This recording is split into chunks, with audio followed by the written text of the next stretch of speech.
After that we all had a good time reminiscing about the old days. It was a ton of fun for me, but all good things had to come to an end. Not coming home at a decent hour just spelled the start of family troubles. Should you really be here instead of with your new family, Agatha? Well, I suppose she is the head of her family hierarchy, so she's probably fine. I made sure to ask everyone a favor as the festivities wrapped up. Hey, all, can I ask you to do something for me? I want you to not think of me as the Kaoru from 4.5 years ago, but her older sister who just happened to stop by and see the restaurant that had been so kind to her. Otherwise, those people who chased me away in the first place are just going to catch on and come after me. Everyone agreed, of course. Even if one of them messed up and let it slip, the others would step in and play it off by saying something like, "What, you couldn't tell the difference?" I know they looked alike, but weren't you listening to what she said? Someone suggested that I call myself the younger sister since my looks hadn't changed at all from the last time I was here. But I'd already told the prince before that the older one was living here in Aras. Crap. I messed up on that one. When I woke up, I found myself in one of the capital's inns. I hadn't actually gotten around to drinking last night, but I did get pretty wiped out from all the partying we did.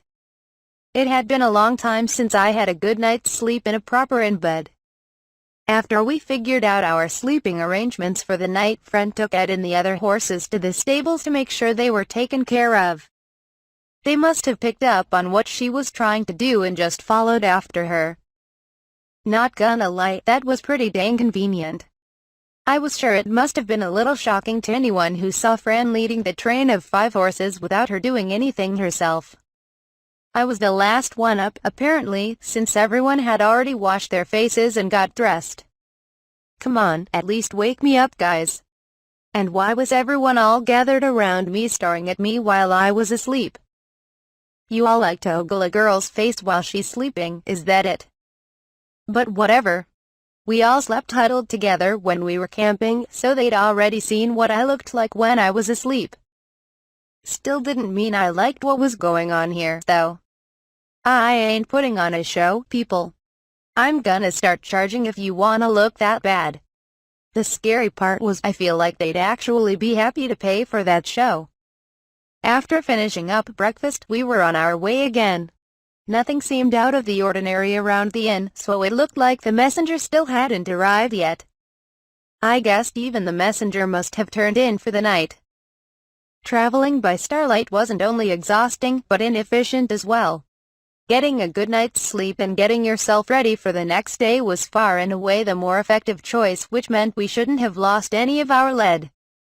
The gap between us should still be about the same. That meant we didn't really have to force ourselves to go faster than we already were. Considering our group and the fact that I had potions to hand out, we were leagues faster than a messenger who didn't have any replacement horses to get him to the capital efficiently. After we got out of this country, we could camp outside less and begin spending the night at inns more often. We could even stick around in places longer to give this a more road trip feel to our journey. Dang, I'm starting to get excited about this. Alright, time to get out of here. Well done on spotting Miss Kaoru. I'll be sure to reward those guards at the border for their efforts. When should we be expecting her to arrive at the capital? It was evening when, in the audience chamber of the royal palace, the king and his son, Crown Prince Fernand, were all smiles after hearing the news. The messenger who brought it, though, didn't seem quite as ecstatic. I'm not so sure about that, Your Majesty. They're using one of the carriages we had stationed all around the border, no? So I'm sure you must be able to at least make an estimate depending on when they set off, correct? Well, it appears Miss Kaoru and her group didn't use the carriage we prepared and instead chose to continue on using their own horses, the messenger answered hesitantly. Well now, they may have preferred their own trusty steeds over a carriage, I suppose. There are those who prefer to put their own horses over any others, so I suppose there's nothing to be done about that. Then what time should we expect them to arrive? They passed by me fairly quickly after I first set off, and I haven't seen them since, Your Majesty. What was that? They shouldn't be able to keep that pace up all the way to the capital. Their horses would collapse from exhaustion in no time at all. That's why I assume they must have either strayed from the main road to rest, or they pushed their horses too far and now their journey is at a standstill. Since I don't know which scenario they're in right now, it's a little difficult to predict when they will arrive. I see. So that's what you meant. The king looked relieved to hear that and sat himself back down after being on the edge of his seat just moments before. Fernand, on the other hand, looked anything but at ease. Did you consider the fact that Kaoru is almost definitely carrying all manner of healing potions? He said, barging into the conversation. Oh. The king and the messenger were at a loss for words. Over the past 4 years or so, the so-called Miss Kaoru researchers of the capital had come to the conclusion that she had some sort of invisible bag that could be filled with any amount of potions she needed. There were plenty of situations where it wouldn't make sense otherwise, the war against the Alago Empire included, and there were even those who'd seen Kaoru pull things out of thin air. Normally, there wouldn't be anyone who would even think of using valuable healing potions on their horses, but this was Kaoru they were talking about. The word normal didn't really apply to her. Gather all the soldiers you can. I want them scouring the capital for Miss Kaoru, and the rest of them to be stationed on all the roads coming into and out of Aras now. Fernand, you head to that restaurant just to be safe. Everyone who was gathered in the room scattered and rushed out in a hurry, with Fernand not even offering a reply to his father before dashing out of the audience chamber himself. Yeah, we had Kaoru's big sister stop by here last night. So what? What? The owner of the restaurant answered brusquely after he recognized Fernand as that Fernie guy who'd hounded Kaoru when she still worked as a waitress. They made sure to follow Kaoru's instructions and give him the runaround just in case something like this happened. Still, there was one detail that didn't escape Fernand. If Kaoru and her sister had supposedly never met since they went their separate ways, then there was no way she would know about the restaurant. That had to have been Kaoru herself. But boy, were we surprised to get a customer out of the blue who looked just like Kaoru. Some of our workers even went over and started hugging her. It really turned into quite the commotion, I tell ya. After everything settled down and we heard her out, that's when we figured out she was Kaoru's sister. Even she was surprised. She had no idea the restaurant she happened to pass by was where her little sister used to work. We all decided to throw her a welcome party last night, and it got a little crazy with all the celebrating we did. Quote. Right when he thought he had solid proof, it had gone up in smoke in an instant. If only Fernand had been there when it happened, then he would have known. No matter how much he regretted it now, there was no changing the fact that he hadn't been. Did the sister say anything about what she was planning on doing next? The owner thought things over for a second before acting like they just remembered something. She didn't say where she was going, but she was absolutely livid when she heard Kaoru had been hurt and chased out of the capital. Can't say I blame her. She kept muttering things like they tricked her, and I'll never forgive them, with this terrifying look on her face. Her eyes were scary enough to make kids cry, I tell you. Just like her little sister. Fernand turned pale as soon as he heard those words. He had a horrible feeling he knew who the they and the Kaoru's sister had been referring to were. A horrible, chilling feeling. So, where is Kaoru? I mean, Kaoru's big sister, now? Fernand asked, his voice trembling slightly. Who knows? I think the people traveling with her must have found an inn somewhere. The moment he heard that, Fernand left the restaurant without saying a word of thanks. TCH. You may be hiding the fact you're a prince, but to me, you're nothing but a scumbag. Like hell I'm gonna forgive the person responsible for driving Kaoru away in the first place, the owner spat out after the prince was gone. Kaoru had figured Fernand would come sniffing around to try and find her, and it looked like her prediction was right on the money. Fernand made a beeline for any inn he could find. While most people would have thought it was obvious to search the inns first, the prince was only searching at the more luxurious inns the nobility and important merchants would stay at. It was true that at least half of Kauru's traveling companions were used to staying at such grand places though. They did have a king's brother, his fiancée, who happened to be a hero who saved her country, and a goddess with them, after all. But Kauru would never stay at any of those inns, and she'd made sure to tell everyone as much immediately after setting off on this trip. Brancott would never choose one of those fancy places to spend the night. All this went to show how little Fernand truly knew about Kauru, and that all his work was nothing more than wasted effort. So she left early this morning then? Yes, Your Majesty. The search of the capital was still ongoing. According to the soldiers sent to investigate the inns, however, it appeared Kauru and the others had already left the capital first thing in the morning. All they'd found out was that she'd cleared out of her room, but it was safe to say they weren't planning on staying longer if they'd already packed up their things and left. There was also a chance they didn't like the inn they were staying at and moved on to find another one. But that was slim at best, especially since the guards had already done a sweep of every inn found in the capital as well. What about stationing troops along the roads to follow her? We've already sent word to them, Your Majesty. But it was already evening by the time we received your orders. We called an emergency assembly and split them into squads after giving them their mission. But trying to travel on a moonless night would only bring harm to the horses. That's why it was decided they would set out first thing tomorrow morning. We'll be a whole day behind her, but I suppose there's nothing we can do about that. The King of Brancott wasn't ready to give up just yet. Kauru's group had pushed themselves to the brink just to reach the capital before the messenger, but now that they'd achieved their goal, they wouldn't have to move as fast anymore. That was his reasoning at least. But having returned after searching the inns, Fernand had a hunch what was going to happen. He had the awful, sneaking suspicion that she was going to slip through their fingers yet again. So this is the town you wanted to visit, Kauru? Yup. I only really want to poke my head in and say hi to the guild, so I doubt it'll be that long. It looked like Brancott had finally gotten used to acting casual around me, even though it took Belle and Emile almost no time at all. Her body may be younger, but it looked like the inside of her head was just as empty as ever. Though I shouldn't really be talking smack about her, since I could practically feel some karma creeping up ready to smack me right back for that. Alright, time to go inside. It was way earlier in the day now than the first time I'd come to the guild.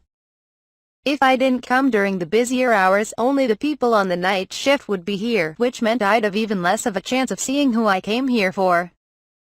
That was why I aimed for peak business hours, when most of the employees for the guild would have to be on duty. Jingle, jingle. All eyes were on me when they heard the bell above the door announce me coming in. Yep, just the same as last time. The only thing different now was that instead of going back to whatever they were doing before, they kept on staring at me. It was a pretty big difference, actually. Is that you, little Miss Angel? Hey, it's the guy who gave me some sausage back then. After he asked me for that massage, I was flooded with all sorts of requests that got me food and copper coins. I'll never forget what you did for me, man. Thank goodness you're alright. And the boar steak guy, too. Jean, the scary-looking receptionist who'd taken care of me when I first got here, shouted. With a silent nod, the hunter whose name she called stood up and latched the front door shut, with the other hunters getting to work shutting the windows as well. What's going on here? Roland and Fran put their hands on the hilts of their swords, while Emile and Belle stood on either side of me. Emile had his hand on his sword as well, but Belle was still hiding the fact she was carrying a knife. The tension in the air was so thick you could cut it with said knife, which was when the receptionist shouted out for all to hear. We're so glad to have you back at our humble guild, Miss Kauru, friend of the goddess. On behalf of the guild, let me offer you our most heartfelt greetings to have you here. This time, we swear to the goddess Celestine we won't let you be taken away by any rotten, fat cat aristocrat. She came out from behind her counter and knelt down before me. Now that the other hunters knew who I was, they followed suit as well. Roland and the others finally breathed a sigh of relief and took their hands from their swords. That included Belle, whose hand had been twitching in anticipation to pull out her knife at a moment's notice. Back when I first began selling my potions, my lack of stock and the fact that I didn't have proper distribution channels meant they'd only circulate domestically. When it finally began spreading outside the country, I made sure this was the first town they were shipped out to, and that the people here received a priority shipment of potions appropriate for how much a small town in the sticks with its own guild would use. I was sure those involved with distributing the potions were confused as to why some tiny, far-flung town in the middle of nowhere was getting that much before the royal capital even got any, but they weren't about to question the creator for the miracle medicine, and for good reason, too. As soon as the potions arrived at the guild, the staff knew exactly what the items were and who had made them. Afterward, the members heard one piece of shocking news after the other. The war with Alago, the ascension of the goddess at the peace talks when it was over, Alago's miraculous comeback as a country, the end of the holy land of Rueda. And at the center of all this was a single girl. Even though they hadn't been able to protect the girl from being taken away, she was still trying to show how thankful she was for what they had done for her in her time of need. They'd been waiting for the day she'd return to this town just so they could show their gratitude to her, or that's what I wanted to think, at least. But I didn't want people kneeling before me. I wasn't into that sort of thing. That was why I took a different approach. I'm starving. Does anyone want a massage? I'd be willing to take 2 sausages or a fourth of a boar steak as payment. Everyone stared at me blankly for a moment before they caught on to what I was trying to say. If it's sausages ya want, leave 'em to me. I'm getting 'em, and I ain't letting anyone say otherwise. Then I guess I got that boar steak covered. Right. Now who's the guy who got the drink before? That was Dawson, right? He's out on a job right now, so I'll cover for him. Damn, does he have some bad timing. I bet he's gonna be kicking himself when he hears about this. Laughter broke out among the guild members as they stood up, and I got to work tending to their massaging needs. Miss Kaoru, what are you doing? Please, stop. Brancott went back to being all formal in her rush to try and stop me, but I just ignored her. This was the first town I went to where I got my start in this world. Everything began right here. Before I knew it, I felt my mouth twitching. Yep, this was my smile all right. I get told to stop showing it so much since it made kids cry, though. When I glanced up, I could see the scary receptionist lady's lips curled back to reveal her teeth as she made some sort of horrifying expression. Oh, wait, I guess that was a smile, too, her. Me next. Then me after him. With a swift elbow strike from Fran and a pinch on the back of his hand from Belle, Roland and Emil's cheerful remarks quickly turned into yelps of pain. Time flies when you're having fun, and this was no exception. Right, then it's about time for me to get going. I see. Feel free to come stop by again anytime, Gilda, the receptionist said back to her normal self now. The other hunters were there to see me off as well, and... Oh yeah, that's right. Scary Gilda, take this. Oh crap, I can't believe I almost let that one slip out. I pulled a small wooden box from out of my item box. What's this? She asked, a curious expression on her face. Do you understand what I mean when I say I'm leaving the country? She thought things over for a second before the realization set in. There won't be any more potions going around? Ding ding ding, we have a winner. These are specially made potions with Celis's blessing. Their quality will never deteriorate, in other words, they have no expiration date. Everyone's breaths, hunters and workers alike, caught in their throats when they heard just what I'd given her. If anyone found out about these, it was only natural for her to be worried, and her concern was certainly not unfounded. It was all but guaranteed the nobles would come to take them for themselves. But I'd already planned ahead for just that possibility. Not to worry, they'll lose any effects they have the moment they leave this building. Also, if anyone other than a pure, worthy person belonging to this guild tries to use the potions for themselves, then they'll turn into poison. Despite calling it poison, it'd only give them about 2 or 3 days of cramps and nausea. They'd wish they were dead by the end of it though. Of course, everyone at the guild turned pale from shock when they heard my explanation, and rightfully so. That's why I think everything should be alright. So with that, good luck trying to get by, everyone. Gilda made like she was going to kneel again, but I stopped her by throwing my arms around her instead. Oh no you don't. I hate it when people do stuff like that. Gilda was taken aback by the sudden hug. I hate it when people do that, I said softly to her. You do, I guess you would, wouldn't you? Gilda said with a grin. Hee hee. Ah ha ha. We shared a laugh and smiled at each other. 2 very horrific, unsettling smiles at that. Oh, goddess, what am I looking at? They look like they're the heads of some sinister organization or something. I'm gonna have nightmares about this tonight. Shut it. After Kaoru and the others had gone, the people gathered there ended up kneeling once more. It looked like it was going to take some more time before the closed-off guild was back to normal.